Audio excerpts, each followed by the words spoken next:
Oh, we're live on YouTube. Whoops.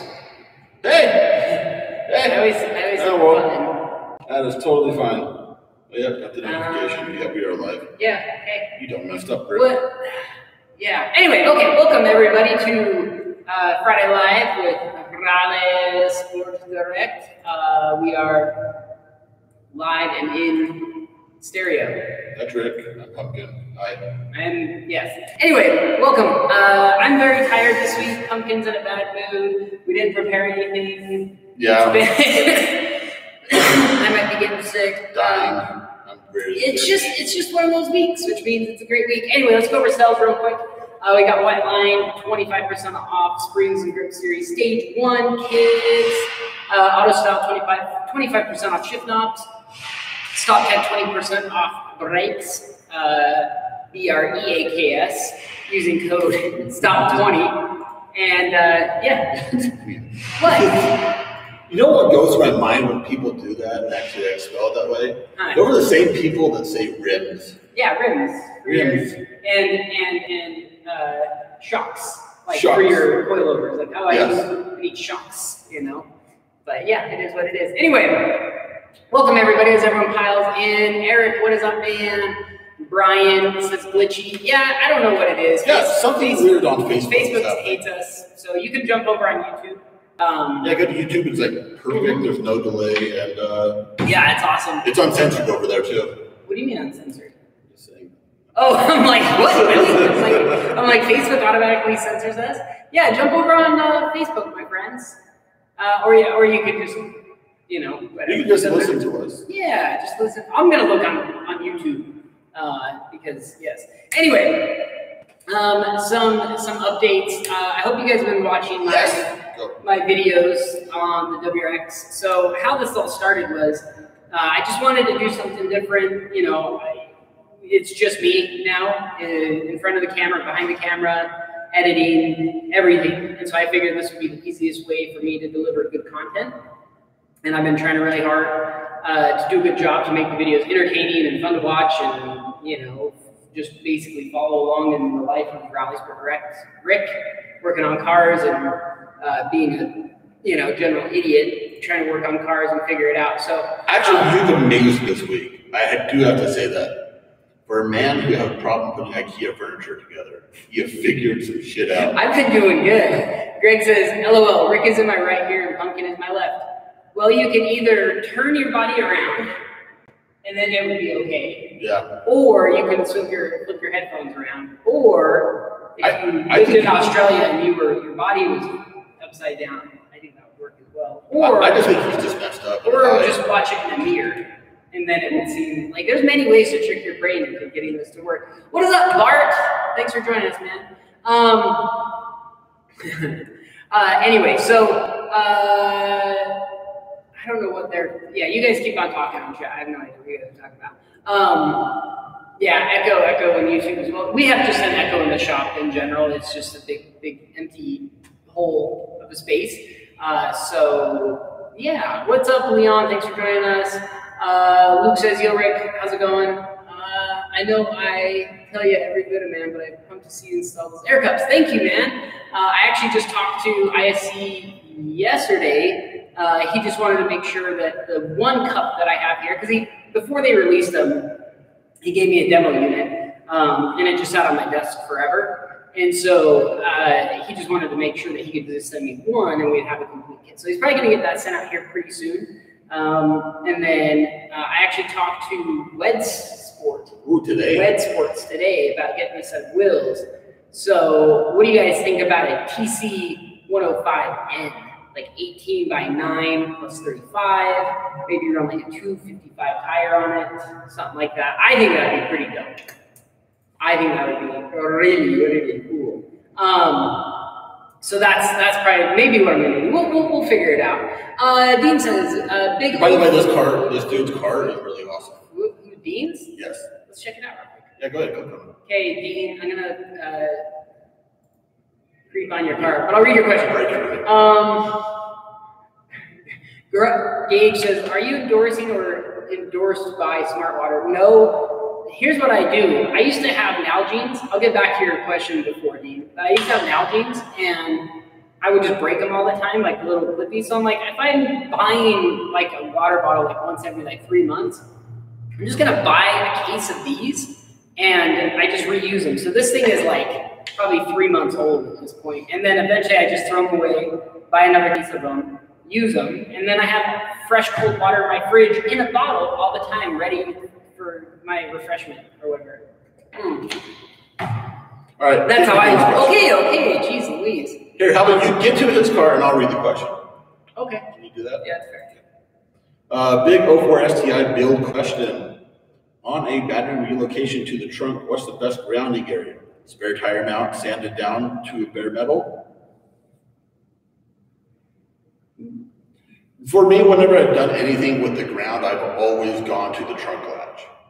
Oh, that's probably pretty solid. Yeah, I would say that. I sanded down, same thing. Or basically where your frame rails come into, like, kind of think about where your sway bar mounts are on the back of the car, and just go straight up and maybe sand that area down, because then you're actually putting it not into thin sheet metal, but into actual like reinforced. I see, like, what is that, like an A130? That's a sick ride. Oh, what is that? You tell me. I'm not good with military airplanes. That's a C-130. Is it really? I guess that's cool. Scroll up. Let's scroll up. Okay, I'm going. It has to be his cover photo. Yeah, see, scroll down a little bit. See right there? What, this cup? What a burger cup? All right, go up. Go back up. Go back up. Click on cover photo. We'll creep on through that way. No one cares about what we're doing. All right, just hit albums. I guarantee he has to have an album on this car. He doesn't. He doesn't care. All right, now I'm not going to look at it. I found it way too long. I'm not going to look at it anymore. I don't care. Right. Brett says, thanks for the turbos and other goodies. Just rolled off the dyno simple today. 435, 423. Dang, dude. Is that on E85 or race fuel or straight pump? Daniel says, people die from reusing non-reusable containers. Yeah, well, people die from just being idiots. So if this kills me, then good riddance. You can come take a reusable container and spray, like, pee in it and just spray it all over my grain. Like, I don't care. Like, really, like, people die from a lot of weird things. I'm probably more likely to die from this twin charger killing me. That's true. So we had a comment from John. Just got a shipment of chemical guys detailing stuff. Big $500 order shipped to Alaska. Dang. Shipping was fast, and I can't wait to buy more stuff from you. Thank you. Thanks, John. Thank you. Love chemical guys. Jesse says, how do you feel about the M Mark IV GTI 1.8T as a first car? It's fantastic. It's probably going to break down for the time. I honestly think buying a crappier car, but the GTI is fantastic because it's fun, it's quick, and that's the 1.8T. Yeah, it's fun. The GR6 is better. Yeah, even worse, better. But yeah, they're fun, quick, and you can learn a lot by one, having a turbo car, two, having a car you actually care about, three, having a car that will break down on you, and and the best thing I think you can do for yourself is figure out how to fix it yourself. I think that is absolutely 100% that's how I got started in this. That's how he got started in this. Even if you have money to have somebody do it for you, and you're interested in cars, which you obviously are, else you wouldn't be watching these two dum-dums talk about cars, then you should definitely fix it yourself. Rex says, which tune are you going to for the twin charge WX? We are going to Alex at Ignition Logics, and I have an appointment set up for Thursday. And I still have, so Monday I'm going to check, so I released a video today. Well, I didn't work on the car today, but I edited the video. It took me way longer than I thought today. So yesterday we did boost leak, compression, spark plugs. I fixed a boost leak. I cleared the check engine line. I was just trying to like prep it for the dyno. I assumed because the boost leak that we had on there was massive. Like on my pressure gauge, the shop air was putting out 10 PSI and the pressure gauge was holding about 2. So that's how big of a boost leak we had. So, which then makes me worried that all the work I've done on getting the boost under control boost may actually be significantly. So we'll have to go for another test drive once I fix all the boost leaks. But yeah, so Monday we'll do another boost leak test and hopefully get everything dialed in and hopefully boost is still under control. So. And this is all part of the process, though. That's what's actually nice because, like, if you have a build and a tune and everything go right the first time, Like, it never does. You sold your soul to the devil, or like something catastrophic? I imagine for some people it goes really well, but for me, I don't. I don't think I've ever once been to the dyno and everything just went awesome, except for on other people's cars here. Yeah. So I built like EcoBoost Mustang. We went to the dyno, everything was perfect. We had good power, drove it home, everything was fine. Any car that is like my project car is always something wrong. And it's always like the dumbest things, like, oh, your wastegate diaphragm is torn. You know, and it's like, how? Your fuel bucket has a tiny crack in it. Yeah, your fuel bucket has a tiny internal crack in it. It's just like all these weird little issues that you can't ever really prepare for. Because like, you buy a brand new wastegate, you put it in, you run it for a year, maybe not. You put a 2,000-3,000 miles on it, you don't expect the diaphragm to be torn. You know, so it's just dumb little things. Yeah. Anyway. So questions, topics, whatever, bring it up. Talk about it again. We didn't plan for anything. Dean says, "There you go, uploaded photos for you." Thanks, Dean. What a nice boy. Okay, go ahead with your topics. We literally prepared zero. In fact, we weren't even going to do this today because we had a big. Again, go watch my freaking videos and you'll know all this stuff, people. If you watch my video I released today, I had to clear out the shop because we had like a little company event thing. I don't know what you call it. Here in the shop, and that literally just ended as soon as we got on. I cleaned up the chairs and then jumped on Facebook Live, but we were thinking maybe we wouldn't even have done this today. But we did, because Pumpkin's like, oh, fine, whatever, screw it, let's do it live. Like, he was just all super grumpy, so that's how we're rolling. Okay, questions, answers. Go to Dean. He just posted pictures. I don't, but YouTube can't see them. That's the problem. Well, he's on Facebook. Sorry, YouTube. There has to be a trade-off. Facebook, they can see the other camera and all the switching. YouTube gives a nice, clear picture bit rate with no lag. All right? So, look at all those pictures. Yeah, see? Look at that. Look at that. Sorry. We'll do this for Facebook. You get to see Dean's car. All right, YouTube, he has a gray STI that's wide body and green charge piping, green everything. It's actually a really damn good-looking car. I've been sharing pictures of his car on our social media for like 2-3 years now. Sounds like Pumpkin wants a new best friend. No, I really do like this car. Okay. Yeah. So anyway, what else do we have going on here? What do we have else going on here? We might be getting a new project car soon. Soon, TM. Because the FRS is oh wait, gone. the biggest news, the STI. Oh wait, people are still asking about that? I don't know. So the guy who we reached out to got back to us, filled out all of this paperwork, and got it sent back to us. Everything looks good. We do have a winner for the STI. Now, we've never done a giveaway before. Yeah. Ever. And the company that we're going through have regulations that we have to step through. Right. But I guess in my mind I pictured it like we would announce who the winner is, and like I guess in my mind he would like fly down like in an hour. Yeah. Yeah. I don't know why I thought that, but that's just kind of what I thought. But it takes. I guess it takes a long time. Or maybe it's just us, or maybe it's the company that we're working with, or I have no idea. But we finally heard back, and so once we arrange like pickup of the car or something, of course we're gonna post it. Like I don't know if we'll do like a. We do have a winner's page, and it will be up on there too. Oh, that's cool. Okay, so that'll be cool. Yeah. So we actually had Denzel on YouTube. So I followed your opinion, and I bought an unequal length header for my WRX. But my worry is people always say things like unequal length header. What? Ringlands? Huh? Should I really be worried about that? No. That's how. I mean, yeah. I mean, I don't know. You can sit and worry about stuff all you want, but I feel like just treat the car well, mod it appropriately, have fun with it, and take care of it. And you shouldn't. I mean, like I know people who do, 5K clutch dumps, and then they're like, I don't know why I keep on blowing up transmissions. Like they're really genuinely perplexed. Yeah.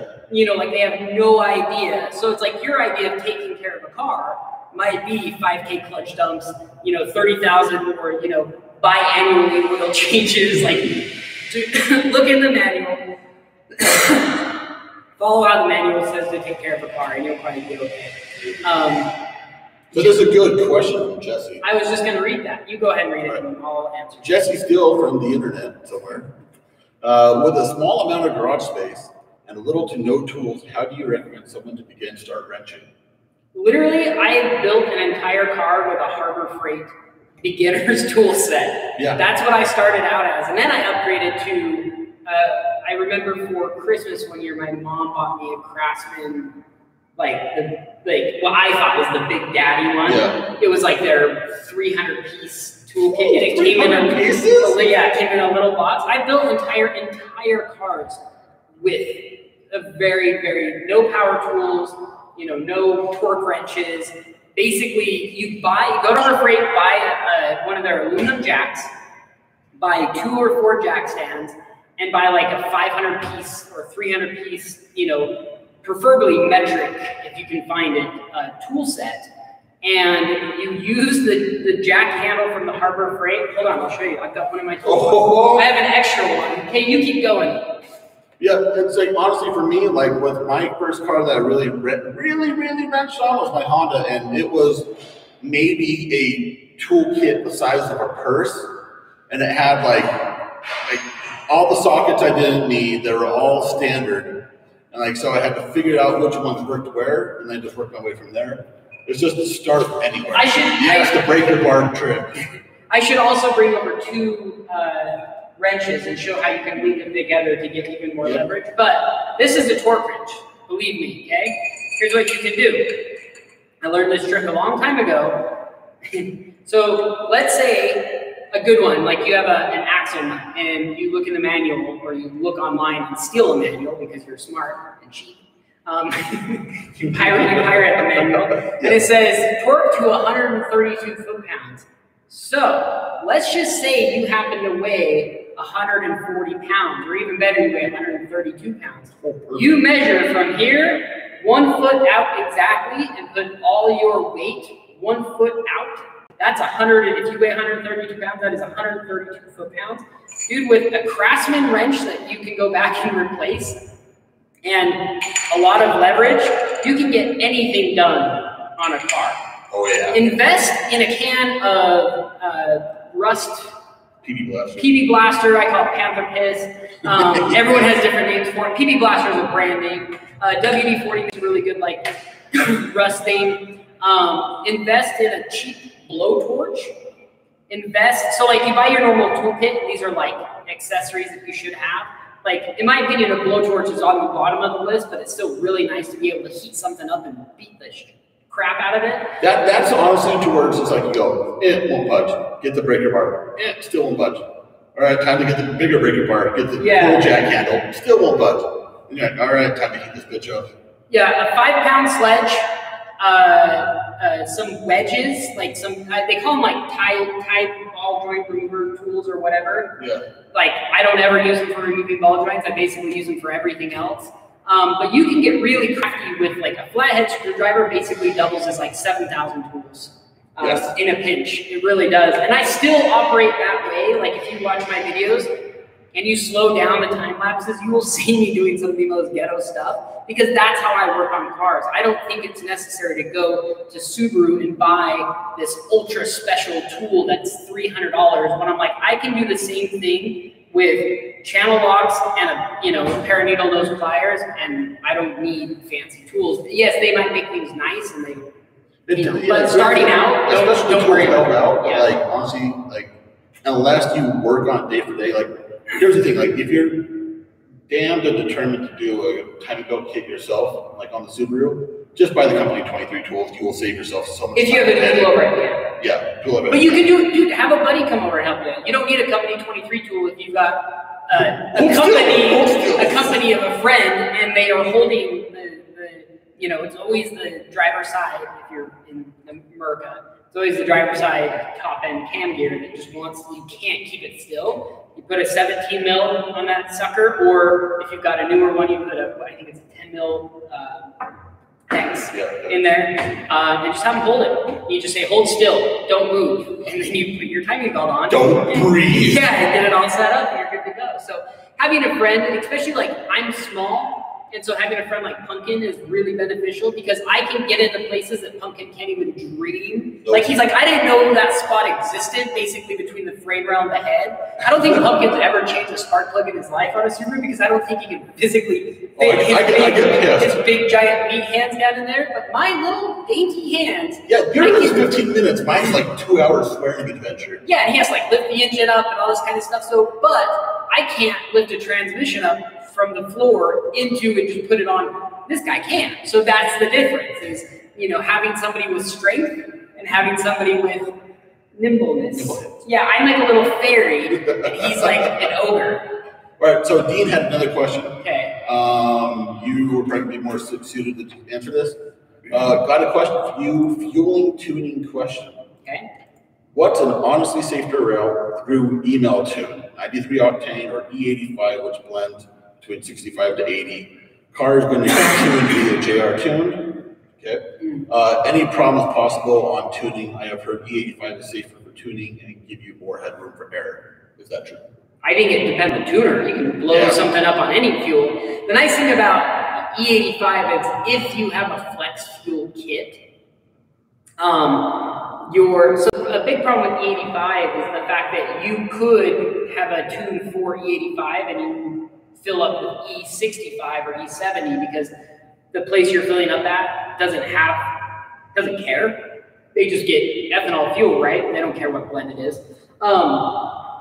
And that could be a problem. If you have flex fuel, you'll eliminate that variable, and then it really just comes down to the tuner giving you a map that's forgiving enough to where, unless you're going back and forth and back and forth and back. And what I mean by that is he sends you the map, and he's going to tell you, I want you to do a third gear pull from 4,000 to red line, shift into fourth, same thing, all the way to red line, send me the logs.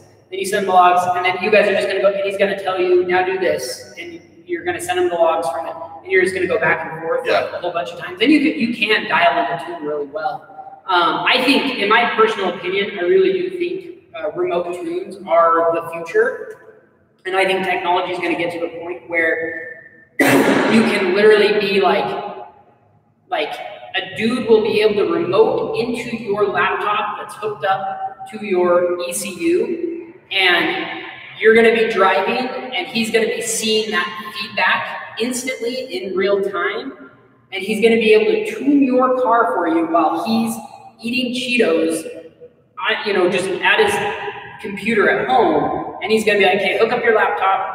Okay, give me access to remote in. He's going to remote in. He's going to be seeing that data live, and he's going to say, okay, go wide open. You're going to go wide open. He's going to make some adjustments. He's like, okay, slow down. He's going to change some things. He's going to reflash the map. Okay, now do this. And it's just like, that is the future. And it will get to that point eventually. So, and I think that's cool. So I know a lot of people crap shit on eTunes. I got to say it right. Yep. And that's okay right now because I think it's kind of in its infancy, even though it's been around for a while. It blew up and then it died off again. I still think remote tunes are in their infancy. I think what gave them such a bad rep is a lot of tuners.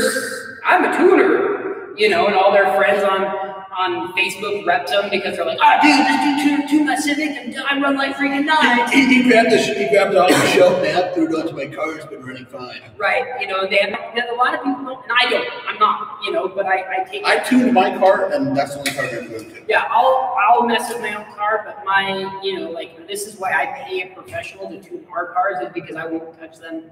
I can scale injectors. I can scale a math. I can read basic data logs. I kind of understand what's going on, but I'm not smart enough. I'm just not smart enough, so I do have to use my best judgment and choose a tuner who's going to be good. And I think the problem with eTunes is you don't get that face-to-face. You don't get to talk to them. It's easy to say big words and sound really smart, and I think it's easy to get all your friends involved and give you good ratings on Facebook or on Naziok or forums or whatever, but you may not even be that great of a tuner. So I think that's where eTunes got a really bad rep. But if done right, and if the tuner takes the time and actually makes adjustments to the map a few different times, then it's probably going to be a good tune. And if he's a good tuner, I wouldn't worry about it. I know that was a really long-winded answer. Who's the one that was big back in the day? Was it Clark Tuning? I can't remember. I swear there's something like in Arizona that was big. But okay. Someone actually had a question that we can actually touch on it, but I don't think, because like we talked about it, but actually didn't really leave until last broadcast. Someone asked, what is the power goal for the GT86? Everyone says the FAs are the best motor Subaru has made, but I don't see it. So there's no power goal. It's gone. Yeah, we did dude, watch my freaking video. No, seriously, do me a favor though. I've been trying really hard with this new video series on YouTube. It's the WRX twin charge build, and I go over everything. I mean, just anything that happens here at RallySport, it'll probably be put in the video. Well, anything that happens that involves cars here at RallySport, I'll probably put into there. And it's a really good, easy, I feel like they're easy to watch. It's a really good, fun, easy way to kind of keep up on what's going on at RallySport. But yeah, we sold the FRS, and at the end of one of my videos, I kind of put, it going away in there and stuff like that. I thought it was kind of cool. So. Yeah, it's gone. Mm-hmm. It's gone. Simon says, I don't get why a twin charger would be more complicated. You're basically adding on systems that aren't supposed to be there. It's like, so you have like, okay, let's say back in 1996, you got yourself a good accounting job, right? And you're like, wow, your mom's like, I'm so proud of you, Billy. You got yourself a job. And she's like, you should reward yourself with a shiny new car. So you go do your research and you go look up, you're like, wow, this Honda Civic EX is like the best car on the planet.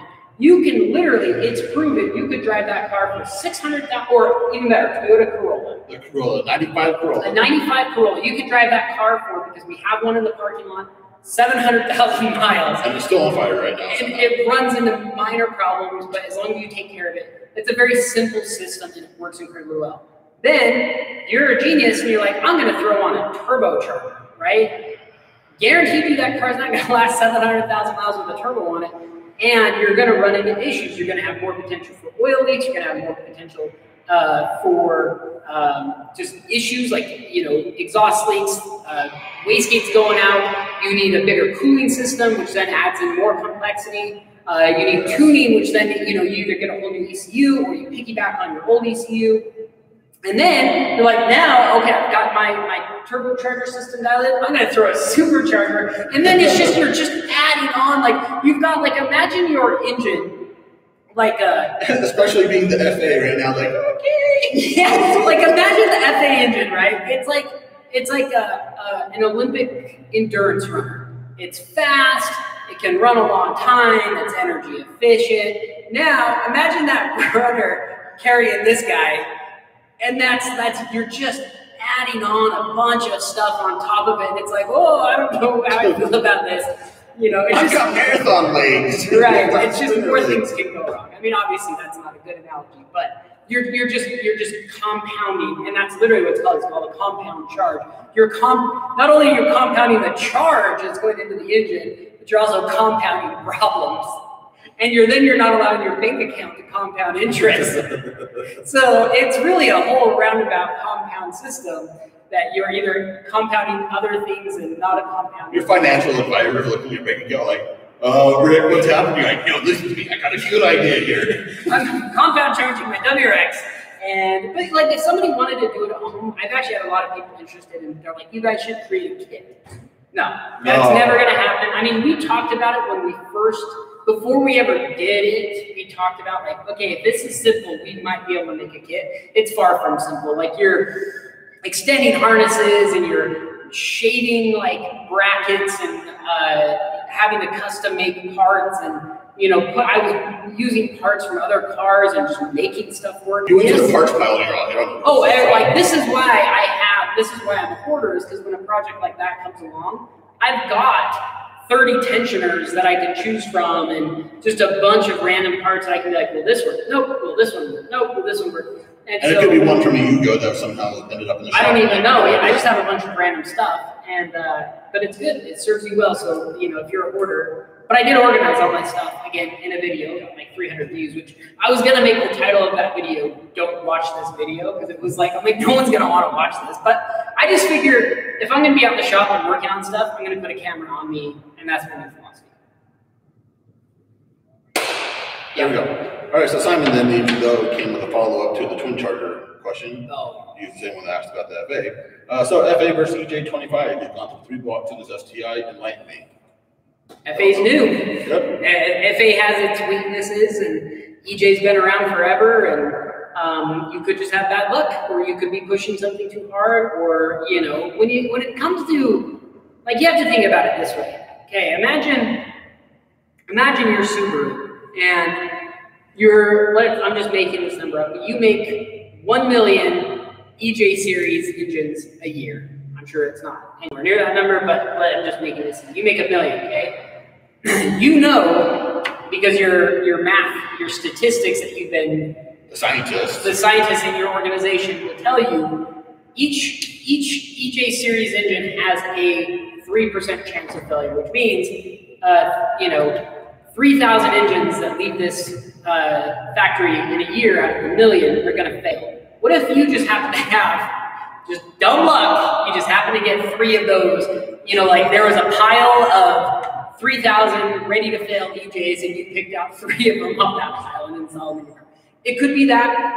It could be, you know, an exterior, you know, mechanical failure, like your fuel pump failed and it, you know, caused knock, or your oil pickup tube just happened to just suck in a little bit of air, or, you know, something. You never know. There are so many things going on inside of a internal combustion engine that it's like, it still blows my mind that all those parts moving, spinning, and working together, and the heat that's involved, and the sheer amount of gnarliness that's going on inside that engine. Just your car's exploding all the time. It's like a controlled explosion. And you know, and then people are like, they want 500 more horsepower, and you know, they're like, why did it break? You know, and it's just like, well, yeah, there's a lot of stuff going on in there, but yeah. Anyway, you're very welcome, Simon. Yeah, but if you need help, I mean, like, any questions at all, like, we're always happy to help you out. Yeah. So, you know, I get stoked on this kind of stuff. I know our customer service team does too. It's just, we're passionate about it, and I like the theory behind, you know, why are things the way they are, you know, so. Oh man, that was a whole episode right there. It really is. Bring it up. Yeah. Instead of using analogies, explain how the twin charge system actually works and how you can control boost. Okay. So there are obviously different types of compound or twin charging systems out there, but the way ours works in particular is we have, you know, obviously I'm going to start with exhaust, okay? Exhaust goes out of the engine through an exhaust manifold into a turbo. Everything's pretty normal so far, right? Spins up the turbo then produces boost, right? Well, I almost have to start at the engine. This is why it's getting questionable, because the supercharger will actually almost suck air from the turbo. But we're going to keep this simple. The turbocharger produces boost. That boost is then fed up to the supercharger, already compressed. So you have to think of it like this. This is the way that helps my stupid brain think of this kind of stuff. Okay, imagine you're at sea level in California, and the pressure of the air has pressure, it's 14.7. That's 1 bar, it stands for 1 barometric pressure, right? So that's sea level pressure pretty much across the globe, unless there's other variables, but that's 1 bar, okay? Now, if you're up high, you have less pressure, right? And so a turbocharger is going to be able to, or a supercharger is going to be able to compress 14.7 psi just as well as it can compress 7 psi, but the end result, if you put in 14.7 psi, you're going to get out more compared to if you put in 7 psi. You're going to get out a little less than before, right? So the turbocharger is basically just adding more atmospheres into the feed or the sucking of the supercharger. And so if you put in, you know, 30 psi of turbo pressure, you're going to get even more coming out because the supercharger is taking that 30 psi and going and compressing it even more and spitting it out and into your engine and creating all sorts of fun stuff. But the did you just mouth me? I've been mouthing you almost for the last like 30 seconds. But the best part about the supercharger is if you watch my video, I did a little test drive and I showed that you can actually see, because I didn't realize it until I went back and edited the video. But from about 2,000 RPM, actually it was about 1,700 RPM, right now, it'll just go boom to 5 PSI, which is the output of that supercharger, right? The supercharger puts out about 5-6 PSI. The access port read 6, the boost gauge read 5, so we'll just call it 5. But it just bounces up until the turbo starts to come online, and then it's a whoop, and then it kicks in real hard. It's really neat how that works. So you can basically, it's like double VTEC. I just keep my neck by looking over at you. I don't want you on here anymore. So anyway, that's kind of how that all works.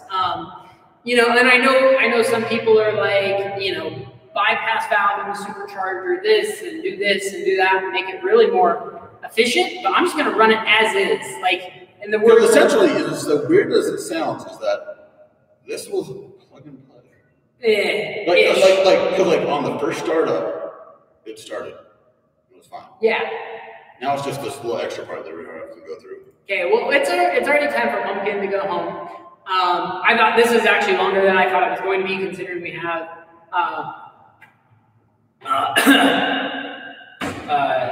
I don't know what, my brain. It's been a really long, tough week, and I need sleep. But I appreciate you guys very, very much. I really appreciate everybody that commented on my YouTube videos. You know, like everybody's been such a big. Well, it hasn't just been on YouTube; it's been on the other social media. Yeah. I mean, obviously, I share it to YouTube first, and then Pumpkin will share it on Facebook, and I'll put it on Instagram. But excuse me, I'm being really gross tonight. But anyway, we're gonna wrap this thing up. Auto style, 25% off if you want an auto style shift now, right? Stop tag, 25% off. Get your stop tag brakes using code STOP20 at checkout. Current special. Whoops. White line extra 25% off. There's springs and grip series stage 1 kits if you need some white line hotness. And also make sure to book and remember our Eat Greet Car Meet. Big car show event extraordinaire. June 16th. June 16th. 4 p.m. It'll be massive. And I think that's it. Michael Conrad. Last question. Carbon fiber, aluminum drive shaft. Carbon fiber. For Shizzle, both of them are going to be awesome, but carbon fiber is the way more good. Unless you plan on going about 200 miles an hour and you just don't know how to balance it correctly. And then get yourself a Cessna. Okay. Good night, everybody. And bye. Of course.